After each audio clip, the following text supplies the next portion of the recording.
I'm about to show you exactly how to lose fat, step by step, what to eat, how to train, and how to keep it off. And I'm not just giving you the basics, I'm giving you everything I wish someone had told me when I first started my journey. Let's start by explaining how fat loss happens. When you eat food, you give your body energy. That's what calories are. Your body burns energy all day just to keep you alive. Breathing, thinking, moving, even sleeping, that's your maintenance level. If you eat less energy than your body needs, it has to make up the difference. And the way it does that is by burning stored body fat. That's weight loss. How do you set up your calorie deficit?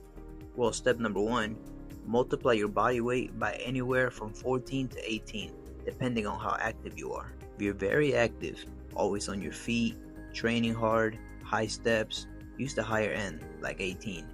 If you're mostly sedentary, like a desk job, low step count, start around 14. If you're not sure, use 16 as a middle ground. It's usually a solid starting point. That number gives you your estimated maintenance calories, the amount your body needs to maintain weight. Now subtract about 300 to 500 calories from that number to get your deficit. Step number 2 is to track your food. Use an app like MyFitnessPal. Be honest, weigh your food if you have to.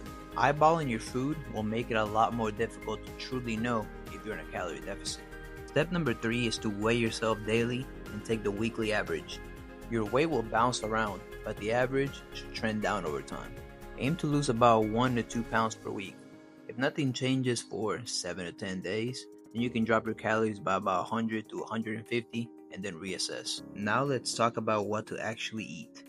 You could technically still hit your calories while eating just junk food, and as long as you're in a calorie deficit, you will still lose weight. However, your goal should be to minimize hunger as much as possible so that you can actually stick to your diet. The way to do this is to prioritize foods that are both high volume and filling, while also not completely cutting off your favorite foods. To be able to accomplish this, you need to understand your macros. That's protein, carbs, and fats. Each one matters. Let's start with protein. Protein is the most important macronutrient.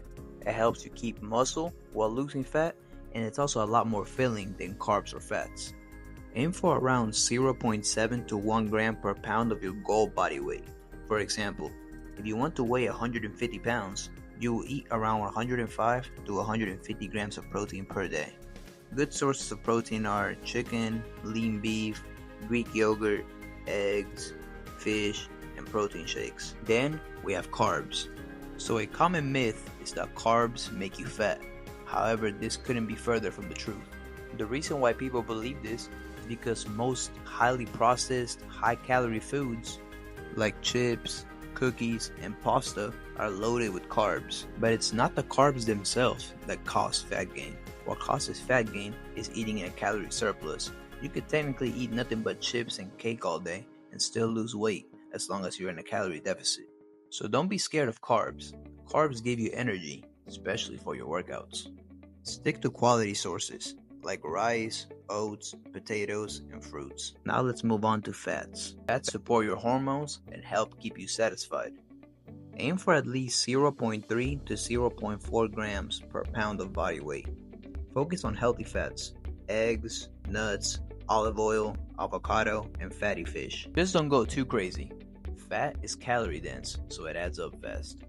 Bottom line, hit your protein, eat enough fats to feel good, and fill in the rest with carbs you enjoy, all while staying in your calorie deficit. Now let's talk about training while losing fat. Most people think it's all about cardio when losing fat. However, lifting weights is one of the best things you can do. When you're in a calorie deficit, your body starts using stored energy. Without resistance training, that energy can come from both fat and muscle. Lifting weights helps your body hold on to muscle while the fat comes off. And that makes a huge difference. Here's a simple way to train during the cut. Lift 3 to 5 times per week. Focus on big movements like squats, presses, rows, and pull downs. Do 1 to 2 hard sets per exercise in the 5 to 10 rep range. And train close to failure. That means pushing each set until you can no longer perform another rep despite maximal effort, but still using good form, of course. It doesn't need to be fancy. Just be consistent, train hard, and you'll even be able to put on muscle while you lose fat. Now let's talk about cardio for fat loss. Cardio isn't required to lose fat, but it can definitely help. Remember that fat loss comes from being in a calorie deficit. All cardio does is help you burn a little extra calories. Here's how to use cardio the smart way. Start with something simple like walking 8 to 10,000 steps per day, or if you want to add more, try 20 to 30 minutes of low to moderate intensity cardio a few times per week, like incline walking, biking, or the Stairmaster. Don't rely on cardio to undo a bad diet. Use it as a tool, not a solution. Also make sure you don't overdo it. Too much cardio can impact your ability to recover from your lifts, so keep it balanced.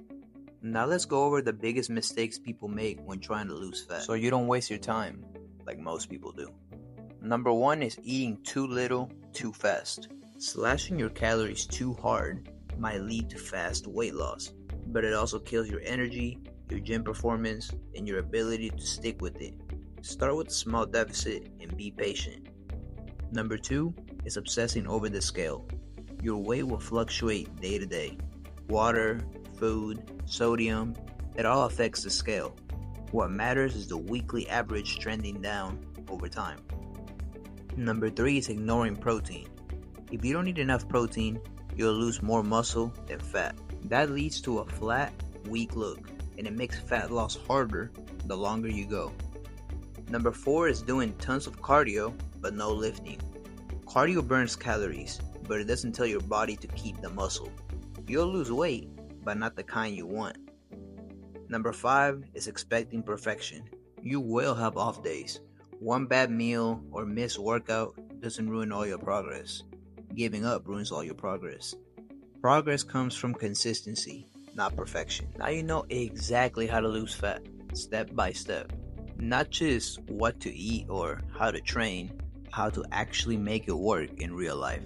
And remember, you don't have to be perfect. All you have to do is be consistent, and most importantly, never give up, and you will achieve all your goals.